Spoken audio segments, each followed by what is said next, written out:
Hello friends and welcome back to the channel. आज हम ले जा रहे हैं उत्तराखंड के स्विट्जरलैंड चोपटा में। स्नोफॉल ट्रैकिंग से लेकर टेम्पल्स तक सब कुछ एक्सपीरियंस कर सकते हैं, वो भी सिर्फ एक वीकेंड में। इसमें यात्रा का टूर कितना खर्चा होगा आदि, चोपटा तक कैसे पहुँचे ये भी हम आपको बताएंगे, बिकॉज यहाँ के लिए कनेक्टिविटी अच्छी नहीं है। यहाँ पे available food option and where to stay and most importantly इस ट्रिप का लगभग budget. Most popular track in Chopta is 3 kilometre long Tungnath track और उसी के 2 किलोमीटर आगे पड़ता है चंद्रशिला। ये है इस ट्रैक का स्टार्टिंग पॉइंट। तो गाइस, आप डे 1 पर तुंगनाथ और चंद्रशिला ये दोनों ट्रैक इजीली कवर कर सकते हैं। दोनों प्लेसेस की रिलीजियस इंपॉर्टेंस भी है, जिसके बारे में मैं आपको ड्यूरिंग ट्रैक बताऊंगा। तुंगनाथ का रास्ता वेल मेंटेन्ड है और इस रास्ते पर ट्रैक करना बिल्कुल टफ नहीं है, इसलिए 2 से ढाई घंटे में ये ट्रैक आप कंप्लीट कर सकते हैं। इस ट्रैकिंग पर जाने से पहले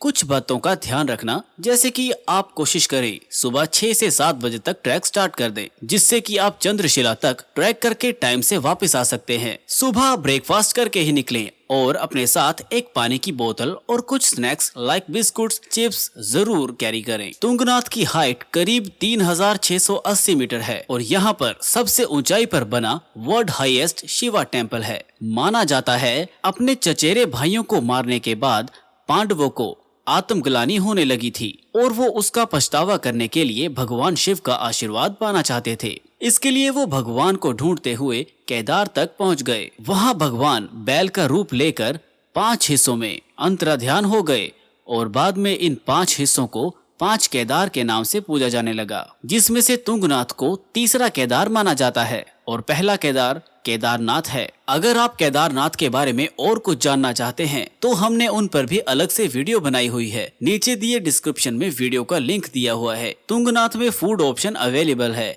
और हाँ, अगर आप तुंगनाथ पर स्टे करना चाहते हैं तो स्टे ऑप्शन भी अवेलेबल है। अब आगे बढ़ते हैं चंद्रशिला ट्रैक के लिए, जिसका रास्ता यही तुंगनाथ से ही शुरू होता है और ये रूट भी 2 किलोमीटर का है, लेकिन ज्यादा मेंटेन नहीं है और ये एक कच्चा रास्ता है जिसे ट्रैक करने में लगभग 1 से 1.5 घंटा लग जाता है। काफी लोग तुंगनाथ से वापस लौट जाते हैं, इसलिए इस रास्ते पर भीड़ बहुत कम होती है। चंद्रशिला मंदिर का भी एक बहुत इंटरेस्टिंग पास्ट है।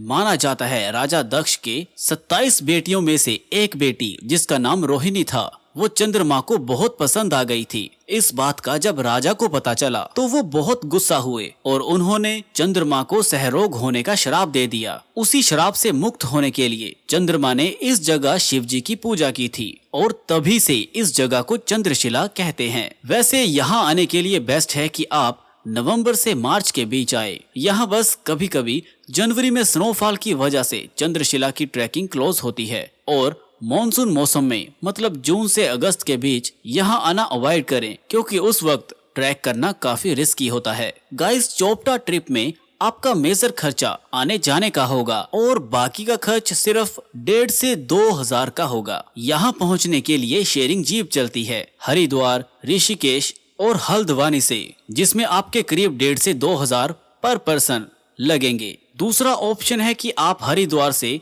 रेंटल कार लेकर जा सकते हैं, जिसके 10 से 15 हजार लगते हैं और अगर आप 4 से 5 लोगों के ग्रुप में जाते हैं तो बेस्ट है कि आप रेंटल कार ले लें, क्योंकि उसमें 4 से 5 हजार पर हेड पड़ेगा। अगर आप सोलो ट्रैवलर हैं जो स्कूटी या बाइक से आते जाते हैं तो भी ऑलमोस्ट सेम 4 से 5 हजार ही लगते हैं। तो ये थी हमारी चोपटा, तुंगनाथ एंड चंद्रशिला की जर्नी। आई होप ये वीडियो आपको काफी अच्छी लगे और अगर आपको इस वीडियो से काफी ज्यादा इन्फॉर्मेशन मिली है तो please make sure to like